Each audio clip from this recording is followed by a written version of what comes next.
living by the work of her hands, his mother had turned out by her husband, who was a carpenter by trade, on being convicted of adultery with a Roman soldier named Penthria. Being thus driven away by her husband and wandering about in disgrace, she gave birth to Jesus, a bastard. Celsus acknowledges Jesus' birth and existence, but does not accept the concept of a virgin conception. He tries to dismiss Mary's premarital pregnancy as a result of an affair she had with a Roman soldier.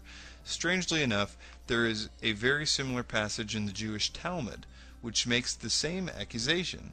This gives us reason to believe that Celsus may have referenced Jewish sources for some of his arguments. On the crucifixion, Celsus writes, Jesus accordingly exhibited after his death only the appearance of wounds received on the cross, and was not in reality so wounded as he is described to have been. In this statement, Celsus confirms Jesus' death by crucifixion, although he claims the only wounds Jesus received were those inflicted by the crucifixion, thus denying any previous torture had taken place. But not even history offers Celsus the benefit of the doubt, as floggings were the standard form of torture given to victims prior to the crucifixion. Celsus contradicts himself yet again when he later states that Jesus was probably never even crucified, but instead had an impostor die in his place. Skeptic Interjection 1. Celsus also states, "It is clear to me that the writings of the Christians are a lie, and that your fables are not well enough constructed to conceal this monstrous fiction." So how do we know that Celsus is referring to a historical Jesus and not just debating a myth of Jesus? Answer. Evidence which shows Celsus to be refuting aspects of a historical Jesus is as follows. Number 1. Satisfied with his presentation of evidence, Celsus offers his conclusion that Jesus was only a man, not a myth, or a god, as the apostles had claimed. That's pretty clear that he thought that he existed.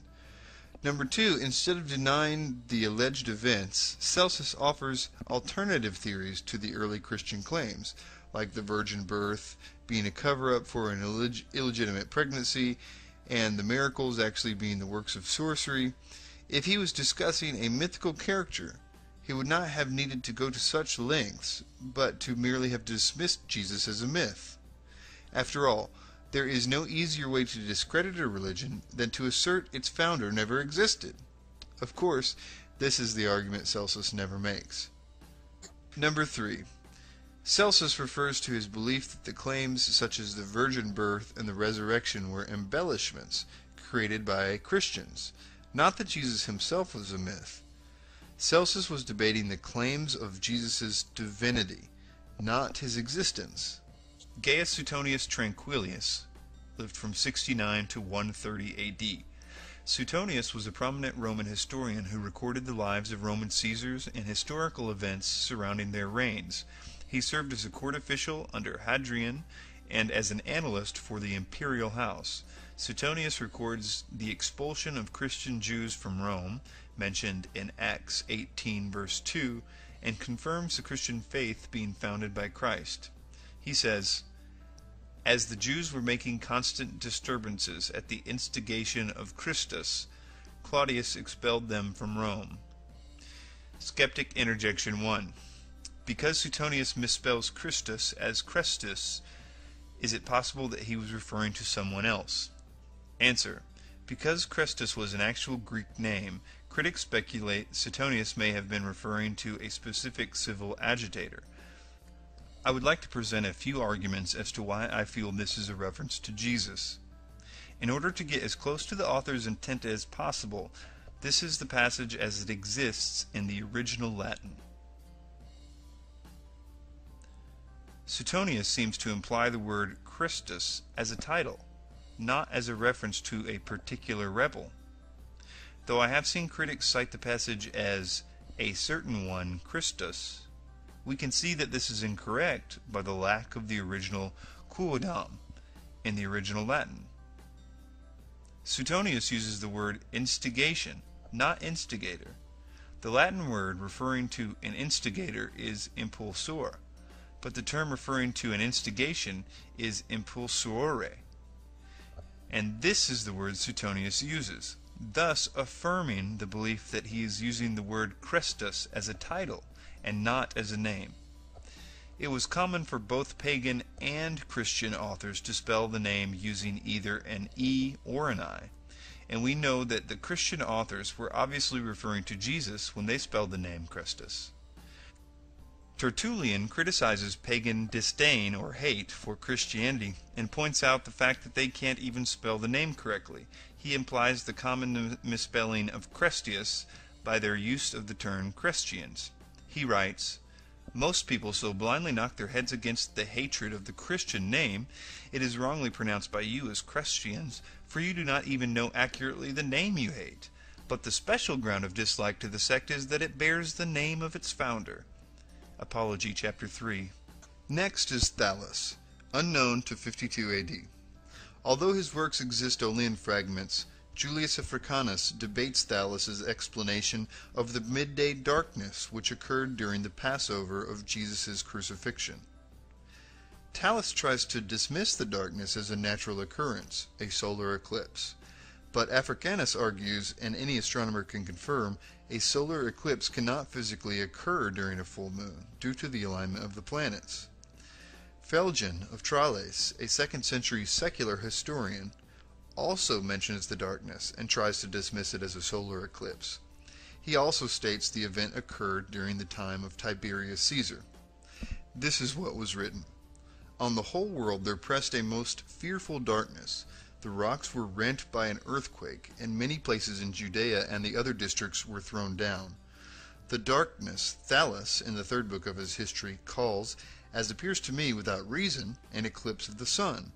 For the Hebrews celebrate the Passover on the 14th day according to the moon, and the Passion of our Savior falls on the day before the Passover. But an eclipse of the sun takes place only when the moon comes under the sun, and it cannot happen at any other time. Phlegon records that, in the time of Tiberius Caesar, at the full moon, there was an eclipse of the sun from the 6th hour to the 9th, manifestly that one of which we speak." Skeptic Interjection 1. Why doesn't Pliny the Elder or Senentia mention this event in their writings? Answer. Pliny focused his writings on natural astronomical events that had physical scientific explanations. It is doubtful that he would have found it necessary to record an event of supernatural origin. I can also find no mention of him being in Judea at the time, so it is doubtful he would have mentioned it if he did not witness the events firsthand.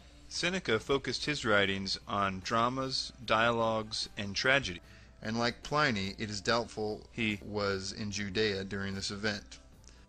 Skeptic Interjection 2. Because Thallus's and Phlegon's work exist only in fragments, can their testimonies be considered reliable? Answer. This is something the reader will have to determine on their own. Africanus was an honest, qualified author who did not alter the quotes to serve his own purpose.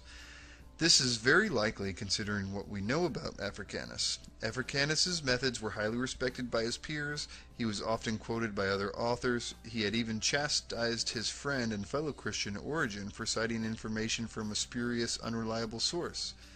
It also must be noted that Thallus never said this eclipse did not happen, but instead was trying to actually come up with a scientific explanation to the eclipse instead of assigning it to divine origins. Next is Mara bar Superior. Mara bar Superior of Syria penned this letter from prison to his son. What advantage did the Athenians gain from putting Socrates to death? Famine and plague came upon them as a judgment for their crime. What advantage did the men of Samos gain from burning Pythagoras? In a moment their land was covered with sand. What advantage did the Jews gain from executing their wise king? It was just after that that their kingdom was abolished. God justly avenged these 3 wise men. The Athenians died of hunger, the Samians were overwhelmed by the sea, the Jews, ruined and driven from their land, live in complete dispersion. But Socrates did not die for good. He lived on in the teachings of Plato. Pythagoras did not die for good. He lived on in the statue of Hera. Nor did the wise king die for good. He lived on in the teaching which he had given. Skeptic Interjection 1. How do we know that this passage is in reference to Jesus? 1. He was Jewish. Jesus was a Galilean Jew.